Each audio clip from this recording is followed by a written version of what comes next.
KPBS On Demand is supported by Paint Care, offering households and businesses in California more than 800 leftover paint drop-off sites for recycling.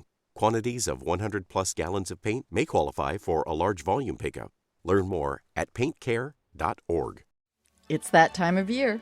How about a short beer? Nothing, thank you. Thank you. Oh, doctor. Thank you. Thank you. Thank you. Thank you. That's right, it's Thanksgiving, and it's time to be thankful for movies. Welcome back to a bonus edition of KPBS Cinema Junkie podcast. I'm Beth Accomando. Thanksgiving always makes me think of two things: sharing a huge meal with family and friends, and remembering what I'm thankful for. So with that in mind, I ask you to consider the recent film Tar. This is a meaty, substantial film that will fill you up and give you ideas to chew on. So for today's Thanksgiving bonus podcast, I'm going to discuss the film Tar with Moviewallas Yazdi Pithavala. In fact, he's the one who suggested we discuss the film because there was so much to talk about and so many layers to peel back. Tar centers on conductor Lydia Tarr, played by Cate Blanchett. The role was created for her by filmmaker Todd Field and is a showcase for the actress. We meet Tar at the pinnacle of her career and then watch her spiral out of control. Along the way, the film asks us to consider the relationship of an artist to their work, how power and privilege can be dangerous, and look at the role cancel culture can play. All of this happens without ever telling us what to think or how we should feel about Tar. Please, please, please, you must watch. It's got to be like just one person singing their heart out.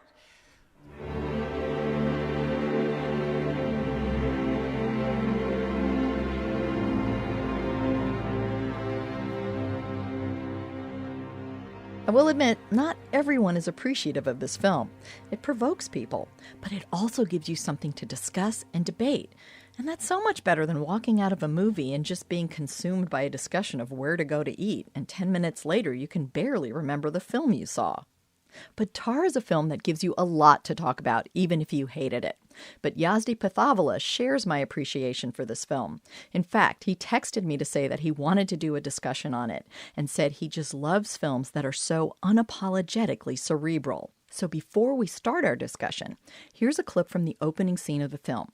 And this is simply two people talking. It's Adam Gopnik interviewing Lydia Tarr. So here's a bit of the scene. Time is the thing. Time is the essential piece of interpretation. You cannot start without me. See, I start the clock. Now, my left hand, it shapes, but my right hand, the second hand, marks time and moves it forward. However, unlike a clock, sometimes my second hand stops, which means that time stops. Now, the illusion is that, like you, I'm responding to the orchestra in real time, making the decision about the right moment to restart the thing or reset it or throw time out the window altogether. The reality is that right from the very beginning, I know precisely what time it is and the exact moment that you and I will arrive at our destination together. So this is just two people talking. Now, it's very simple on a certain level, but on another level, this is kind of like a radical challenge to what people expect from a movie. So let's just begin by talking about how effective this opening scene is. It's always show, don't tell. And the director just uses this wonderful device so that by the time that opening scene is done, 10 minutes in, you know so much about the central character. It allows him an opportunity to introduce her to this audience for The New Yorker, but at the same time, he's introducing the character to those who are watching the film. And it allows us to see her in her glory when she's reigning, and you could get such a good sense of her as a character. And what's great is you are getting so much information about her. She's talking in these eloquent sentences that are designed to sound spontaneous, but as we watch this play out, we know she has rehearsed this like 100 times because her assistant is reading the words along with her, lip syncing to it. So there's just so many elements to the visual style and the editing and the scripting that give us so much more information about her than what the surface of the scene tells us. yeah, she's really commanding the room. She is in control of that conversation. And it does seem like it's spontaneous, but it's not, because it's all rehearsed, and it's all, again, demonstrating how much confidence and control she has over what she's purviewing, which is this orchestra. And she's got it down to the clothes she wears, her gestures, everything feels carefully rehearsed to appear absolutely natural. Yes, yes. There's a cadence to how it all comes off seeming totally superior. She's depicted as this incredibly talented, arrogant person who is willing to crush anyone in her path to get what she wants. So after the screening, a number of people came up to me and said they actually resented having had to spend time with a person that they felt was so horrible. But I found her character absolutely riveting, and I'm just wondering how you feel about how she is presented and whether it really matters if she's sympathetic or likable. The major reason why I love it is precisely because this movie has you play this game at every minute of you judging her as the viewer and deciding if she is a bad person, bad morally, bad criminally. I mean, there's no question about it. She's very arrogant. She's totally at the top of her form in terms of her talent. And she's using her status and her privilege to get things done. And the movie asks you, is that necessarily a bad thing? And like you, Beth, I could have watched her for another 3 hours. This is a long movie, but I found it so riveting because we are used to seeing complicated, flawed male characters, but we so seldom see women characters who are allowed to be all of these things that this movie allows Tar to be. Yeah, I think there's a lot of focus sometimes on presenting women in a positive light because there aren't as many representations. But part of what I really want to see is women depicted in this very complex, flawed, vulnerable way where they're not role models, but that's what makes them so interesting. I mean, to me personally, perfect characters or ones that are too good or too nice are kind of boring. I don't learn from them. I learn from the characters from things like Martin Scorsese and Robert De Niro, Rupert Pupkin or Travis Bickle or any of these films. Uncut Gems is a recent one. But one of the things I really love about this film is it never tells you what to think. It never really explains anything to you. It presents her life and allows you to make determinations about what we're seeing and what's happening and whether she's guilty of things she's accused of or whether she's committed some of these acts. And I just love a film that doesn't condescend to the audience to say that, no, figure it out yourself. Yeah, like you, Beth, I think this movie is so unrepentantly cerebral. It is presenting things intellectually to you and presenting this character, and it's not going to fill all the gaps for you. And I love that the movie is very masterly in its script, but it's also very masterly in terms of how it's put together, because like you said, you are not given all the information, and you are constantly, again, trying to figure out, link all the pieces together in real time and kind of make your own judgment. And your judgment's kind of changing as we find out more and more about her, but you never find out everything. And I think that's what makes the movie special, because that's how the real world is. You will never know a person completely. You are always exposed to half-truths or limited truths, and we have to make our judgments based on that. Todd Field is controlling this film with an absolutely meticulous style. Everything that's in this film is there for a reason, just like everything that Tar has that she wears or her gestures are all placed there for very particular reasons. And I think it's great that the instructions from the publicist were very clear on how to spell the title. It has to be all caps. The A has to have an accent on it. I love the fact that before you even step into the theater, you've already been given this kind of instructions and parameters about how to just write the title. And that immediately sets you up for, I think, who Tar is. Yeah. I love that the movie is it's almost a very sensual experience because it's playing with sound constantly. One of the themes in the movie is about how she's very sensitive to sound, and she has to be, being, this very acclaimed conductor of a large, well-known orchestra, but she's constantly hearing sounds which make her wonder if she's going a little insane, and at the same time how the peripheral sounds that she hears around her kind of almost in spite of her kind of blend into what she's composing. So there's something altogether masterly about this movie, because even though it's holding back information, what it's showing is so well thought out, so premeditated. There's almost like a surgical precision to it. There's a coldness to it. And I just appreciated that level of craft. And it's one person's vision. And we seldom get to see that because everything often gets so diluted by studio oversight and so forth. And this is just something so unique. Yeah, and I think that coldness reflects that sense of objectivity. The filmmaker doesn't want to bias how he's showing her. He doesn't want to give her a close-up where she doesn't need it, or a music cue that tells us to sympathize with her, or any kind of cues like that would reveal his particular point of view. And I like the fact that it challenges people, but I think that makes it harder for a lot of audiences. Yeah, definitely.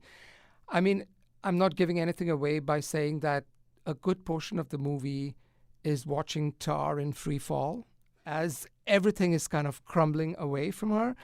And when the film is doing that, it does it with a cruelty. It's almost gleefully watching things fall away from her. And it's not gleeful. It's just being very objective and cold and seeing this was her at the peak of her powers, and this is what's happening to her now. And I appreciated that distance it's creating, even while being very precise. And I think that probably does turn off some audience members because they want that subjective look. They want somebody telling them, like this character, or presume that this is going to turn out for this character.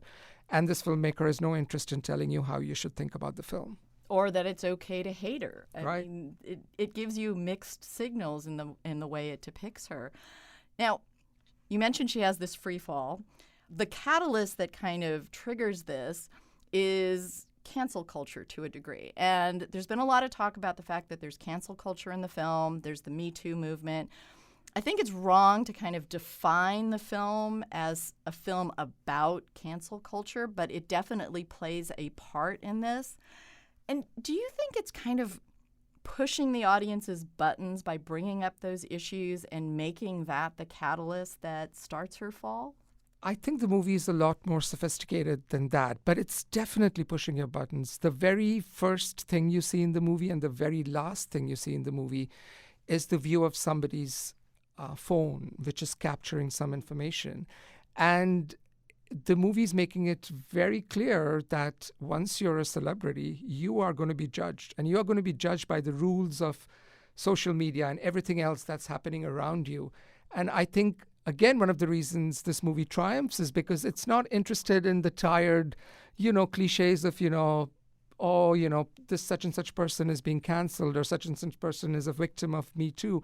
The movie kind of makes the point how the system is also complicit in this. I mean, her free fall happens by virtue of many things, but one of them is a pretty much doctored video which gets made. So the people who are perpetuating this are just as complicit as she is. So I think the whole system, in a way, is flawed and it's kind of corrupted. And I like the sophistication with which the director is looking at all of those things. The key moment that you're talking about is she has a class at Juilliard, and a student of hers says, "I'm never going to play Bach because he's an old white dude and I disagree with everything he stands for."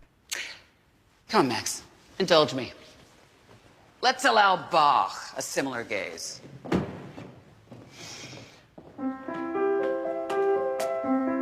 Sit.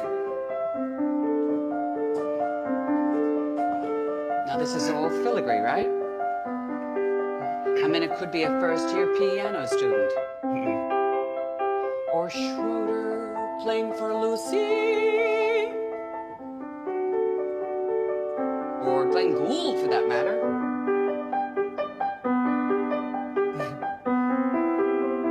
Now, it's not until it changes It's a question. And an answer. Which begs another question. There's a humility in Bach. He's not pretending he's certain about anything. Because he knows that it's always the question that involves the listener. It's never the answer, right? Now, the big question for you is, what do you think, Max?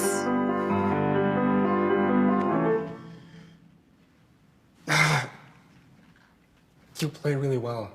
She reprimands him, very severely, chastises him in the class, ridicules him almost, to say, look, I don't care who the person is. It's the music. If the music is brilliant, it doesn't matter who creates it. And there's so many things going on in this scene because I think it's done almost as a single take, where it plays out. You're seeing everything happening, exactly how the scene is playing out, her interaction with him. The video that brings her down is an heavily edited, reconstruction of what happens. And on a certain level, that is what the film is about, this notion of like, I'm not telling you what to think, but look what can happen if something is manipulated by somebody else to have a point of view.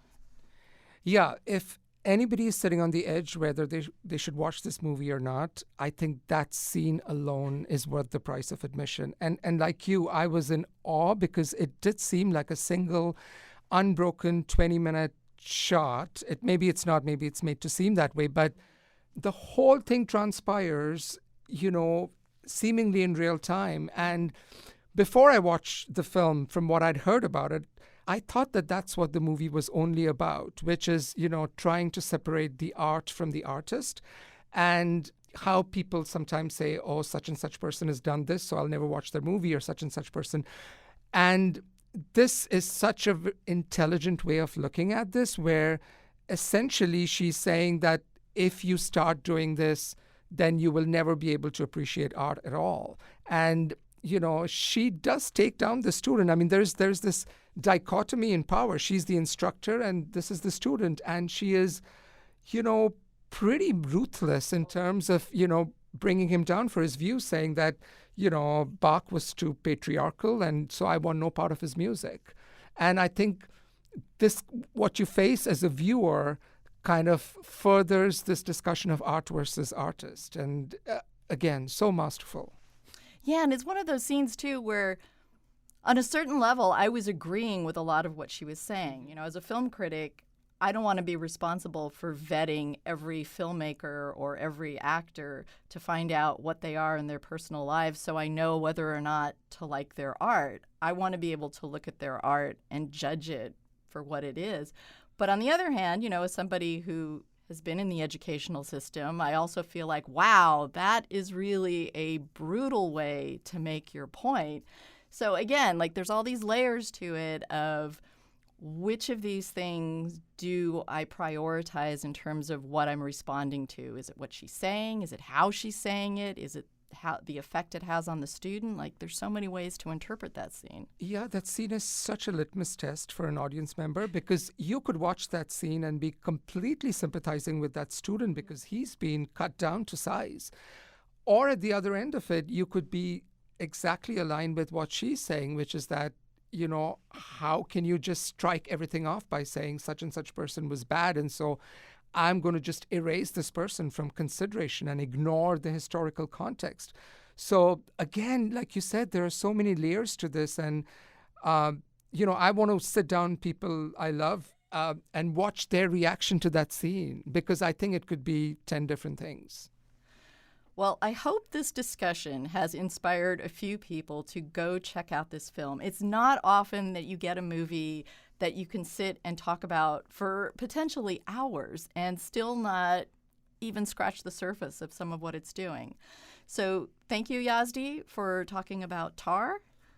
My pleasure, and we haven't even talked about the great acting or about the Me Too aspects. And exactly, I can talk about this for another hour with you, but I really too hope that people seek out this film. It's something else. That was Moviewallas Yazdi Pithavala. Thanks for listening to this bonus Thanksgiving edition of Cinema Junkie Podcast. And I've got something big coming to Cinema Junkie next. Okay, I'm not actually talking to Godzilla, but I will be talking to author Graham Skipper about his new definitive book on Godzilla. Please remember to subscribe to the podcast and leave a review if you've enjoyed what you heard. And what's even better is telling your friends to take a listen, because your recommendation is the best way for us to grow the audience. So here's to all the movies that we're thankful for and will be watching this holiday season. KPBS On Demand is supported by Paint Care, offering households and businesses in California more than 800 leftover paint drop-off sites for recycling. Quantities of 100-plus gallons of paint may qualify for a large volume pickup. Learn more at paintcare.org.